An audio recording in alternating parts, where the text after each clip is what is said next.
Pernahkah Anda berpikir, andai saja saya bisa langsung menguji strategi saya tanpa harus menunggu berbulan-bulan atau bahkan bertahun-tahun hanya untuk mengetahui apakah strategi trading saya bagus atau tidak? Nah, bagaimana jika saya katakan bahwa ada cara untuk menguji strategi trading apapun yang Anda inginkan pada data bertahun-tahun di masa lalu secara instan, sehingga Anda bisa langsung melihat apakah strategi trading Anda menguntungkan atau tidak? Daripada hanya mempercayai seorang YouTuber yang mengklaim punya strategi dengan tingkat kemenangan 100%, mengapa tidak Anda uji sendiri untuk melihat apakah memang sebagus itu atau tidak, dan bandingkan dengan strategi yang saat ini Anda gunakan? Di video ini saya akan menunjukkan kepada Anda secara persis bagaimana cara melakukannya dengan melakukan backtest strategi Anda di TradingView menggunakan data dari tahun-tahun sebelumnya, sehingga Anda bisa melihat seberapa sukses sebenarnya strategi trading Anda. Pertama-tama kita perlu pergi ke TradingView. Sebagai catatan tambahan, ini sepenuhnya gratis untuk digunakan, dan Anda tidak memerlukan langganan berbayar atau apapun, yang menurut saya sangat keren. Setelah Anda berada di TradingView, pergi ke opsi chart di bagian atas sini, lalu ketikkan sekuritas apapun yang ingin Anda uji strateginya. Ini akan berfungsi untuk apa saja, saham, forex, kripto, apapun. Untuk contoh kali ini, saya akan menguji Vanguard SP500. Sekarang, untuk video ini, kita akan menguji strategi trading yang sangat sederhana agar kalian bisa memahami dasar-dasar backtesting. Contoh strategi trading yang akan kita lakukan adalah strategi moving average sederhana. Ini cukup sederhana. Kita akan menggunakan moving average 20 hari dan moving average 50 hari. Kita ingin membeli ketika moving average 50 hari melintasi ke bawah moving average 20 hari, dan kita ingin menjual ketika moving average 50 hari melintasi ke atas moving average 20 hari. Seperti yang saya katakan, ini sangat dasar dan sederhana, tapi ini hanya untuk menunjukkan kepada kalian dasar-dasar backtesting. Saya juga harus menyebutkan bahwa TradingView memiliki halaman yang berisi banyak fungsi variabel yang sudah dibuat sebelumnya, jadi kalian tidak perlu membuat semuanya secara manual. Jadi setelah kalian mengetikkan sekuritas apapun yang ingin kalian uji, kalian akan turun dan klik tab paling bawah yang bertuliskan Find Editor. Baris pertama adalah tempat kita memberi nama strategi trading kita. Jadi kita akan menamainya strategi Simple Moving Average. Selanjutnya, kita akan mengatur variabel-variabel kita. Yang pertama akan kita sebut EMA 20 untuk rata-rata bergerak 20 hari. Dan yang kedua akan kita sebut EMA 50 untuk rata-rata bergerak 50 hari. Selanjutnya, kita akan menggunakan fungsi EMA bawaan dari halaman TradingView yang tadi saya sebutkan. Jadi kita cukup mengetik EMA dengan tanda kurung. Sekarang, fungsi ini membutuhkan dua parameter. Parameter pertama adalah apakah Anda ingin EMA membaca dari harga pembukaan atau penutupan candle sebagai titik referensi. Untuk rata-rata bergerak, sebaiknya Anda membaca dari harga penutupan, jadi kita akan menggunakan itu untuk strategi ini. Lalu nilai kedua adalah kerangka waktunya.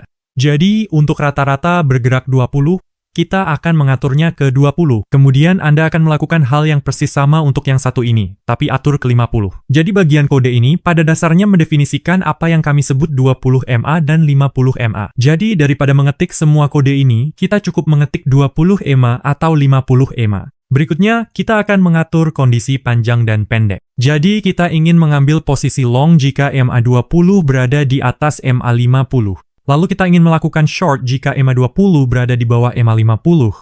Jadi perlu diingat bahwa ini bukanlah titik masuk, tetapi hanya memberitahu bot apa yang kita definisikan sebagai long dan apa yang kita definisikan sebagai short.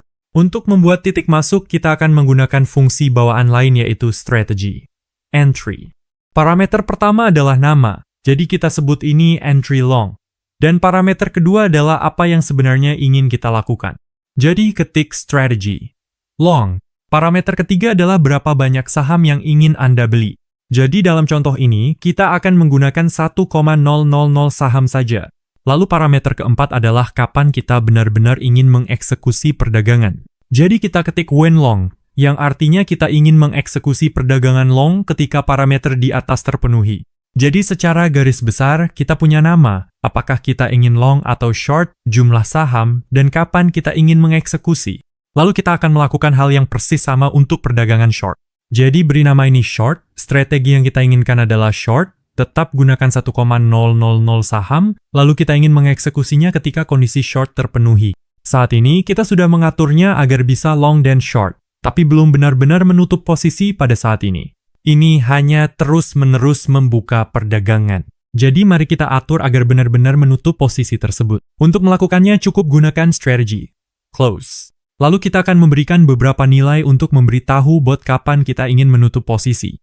Jadi, kita perlu mereferensikan posisi mana yang ingin kita tutup. Jadi, kita ingin menutup posisi long ketika kondisi short terpenuhi. Lalu kita lakukan sebaliknya untuk short. Jadi, tutup posisi short ketika kondisi long terpenuhi.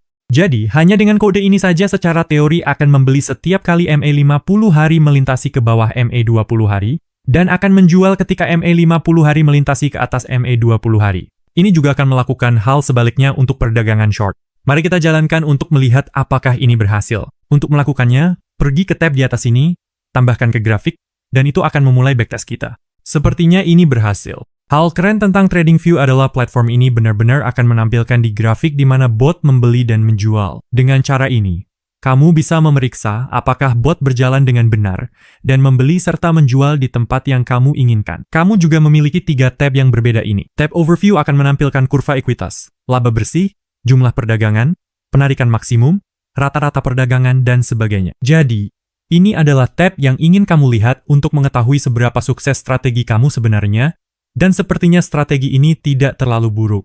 Ringkasan performa pada dasarnya memberikan informasi yang sama, tetapi dalam format tabel.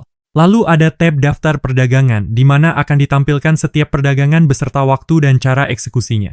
Jadi, kamu bisa lihat di sini, kita mundur hingga tahun 2020.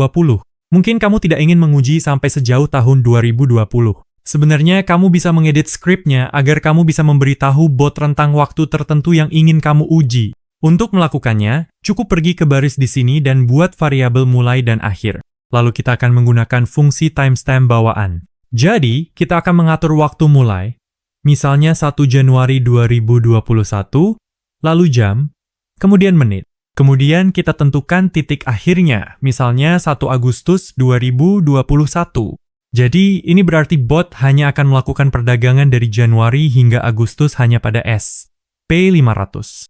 Lalu kita harus membuat pernyataan if. Jadi, jika waktu lebih besar dari atau sama dengan variabel mulai kita, dan jika waktu kurang dari atau sama dengan variabel akhir kita, maka kita akan menjalankan kode di bawah ini. Setelah itu, kamu tinggal menjorokkan indent bagian ini. Kemudian, pergi ke tombol Add to Chart. Dan boom!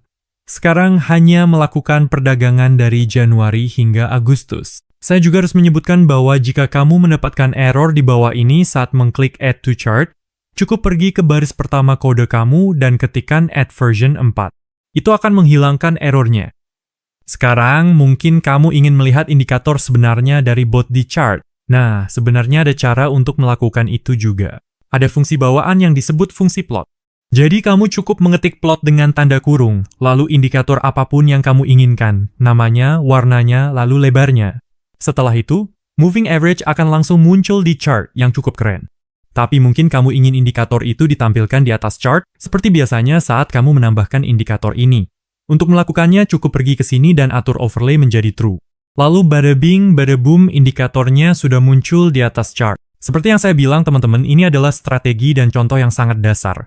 Tapi saya hanya ingin menunjukkan kepada kalian peluang-peluang paling dasar yang bisa kalian lakukan dengan backtesting. Jika kalian ingin melihat tutorial yang lebih lanjut dan cara melakukan backtest untuk strategi yang lebih canggih, beritahu saya di kolom komentar dan dukung video ini dengan menyukainya.